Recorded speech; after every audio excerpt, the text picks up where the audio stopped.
Welcome to today's Ukraine War Update for May 1, 2026. A strategic milestone today. According to fresh data from the Institute for the Study of War and Deep State, Russia has now lost net territory for 2 consecutive months, March and April 2026. It is the first multi-month reversal in 27 months. April alone, about 67 square kilometers lost net.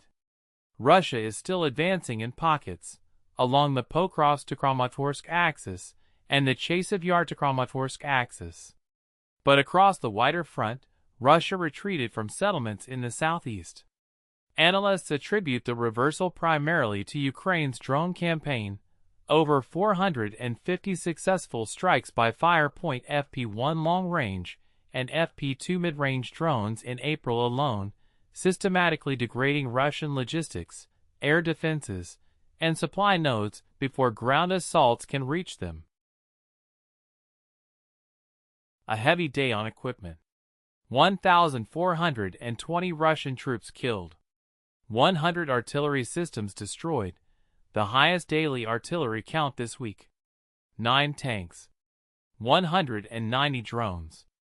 Cumulative losses now past 1.331 million. Russia launched 210 attack drones overnight, around 140 Shahids. 190 were intercepted. The hits, across at least 6 regions. In Kharkiv, for gas stations damaged in the Kolodohersky district plus 1 more in Chasiv. In Odessa region, the Danube ports took drones overnight. A shopping center in central Odessa was hit in the afternoon.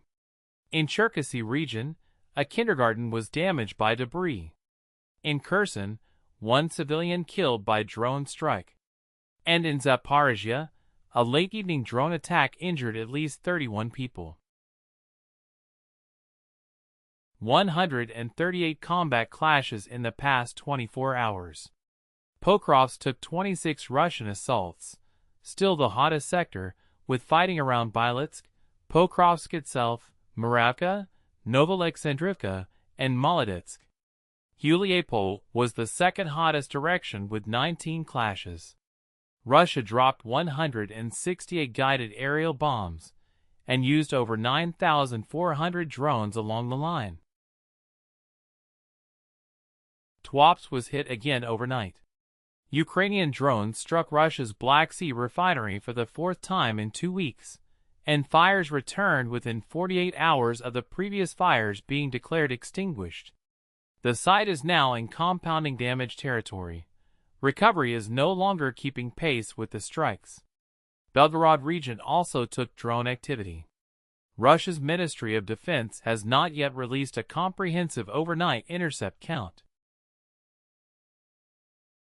First on the diplomatic track. Russian presidential aide Yuri Ushakov confirmed today that the Trump-Putin phone call earlier this week, roughly 90 minutes long, produced a striking joint framing. Ushakov said both presidents agree that, quote, Zelensky is a key stumbling block to long-term peace. It is the most direct U.S.-Russia alignment yet on shifting blame to Kiev. Putin's unilateral Victory Day truce, proposed for May 9, remains on the table. Zelensky has not accepted it. He is asking the Trump team for clarification and pushing for a long-term ceasefire instead. And second, the strategic context. The same drone war effect now visible in territorial maps is also reshaping Russian battlefield economics.